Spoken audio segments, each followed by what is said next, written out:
নমস্কাৰ বন্ধুসকল, আমাৰ এটা নতুন ভিডিঅ'লৈ আপোনালোক সকলোকে স্বাগতম জনাইছোঁ। শীতকালত শুকান বতাহৰ ফলত আমাৰ ছাল শুকান হৈ পৰে। এই দিনকেইটাত অধিকাংশ লোকেই তুলনামূলকভাৱে কম পানী খায়, যাৰ ফলত মুখমণ্ডলৰ সৌন্দৰ্য কমি যায়।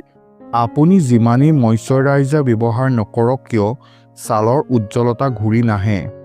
ইয়াৰ কাৰণ হৈছে যে মইশ্চাৰাইজাৰত কৃত্ৰিম উপাদান থাকে, যিয়ে ছালক গভীৰভাৱে পুষ্টি প্ৰদান নকৰে।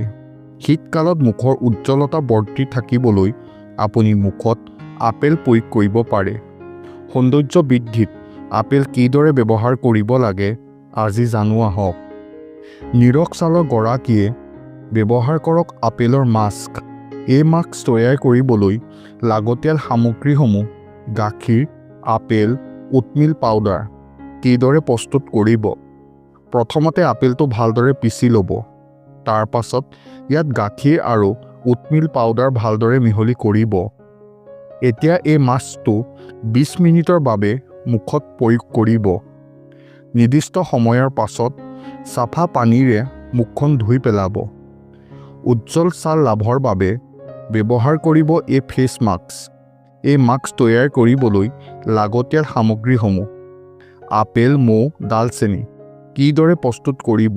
এটা আপেল ভালদৰে পিচি লৈ এটা বাটিত উলিয়াই ল'ব। ইয়াৰ পাছত বাটিটোত 2 চামুচ মৌ আৰু আধা চামুচ ডালচেনি পাউডাৰ মিহলি কৰি এটা পেষ্ট তৈয়াৰ কৰি ল'ব।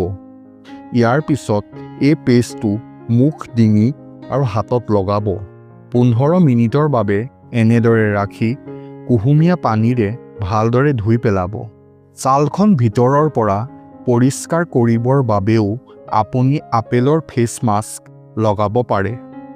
এই মাস্ক তৈয়াৰ কৰিবলৈ লাগতিয়াল সামগ্ৰীসমূহ: আপেল, দৈ, নেমু ৰস। কিদৰে প্ৰস্তুত কৰিব? আপেলটো মিক্সাৰত ভালদৰে পিচি ল'ব। এতিয়া ইয়াত 1 চামুচ দৈ, 1 চামুচ নেমু ৰস ভালদৰে মিহলি কৰিব। এই ফেচ মাস্কটো মুখৰ সৈতে ডিঙিটো প্ৰয়োগ কৰিব। প্ৰায় 15-20 মিনিটৰ বাবে এনেদৰে ৰাখি পৰিষ্কাৰ পানীৰে মুখখন ধুই পেলাব। আপুনি যদি ভিডিঅ'টোৰ পৰা অকণমান হ'লেও উপকৃত হৈছে, তেন্তে ভিডিঅ'টো লাইক আৰু শ্বেয়াৰ কৰিবলৈ নাপাহৰিব। এনেকুৱা ধৰণৰ ভিডিঅ' পাই থাকিবলৈ চেনেলটো ছাবস্ক্ৰাইব কৰি লওক।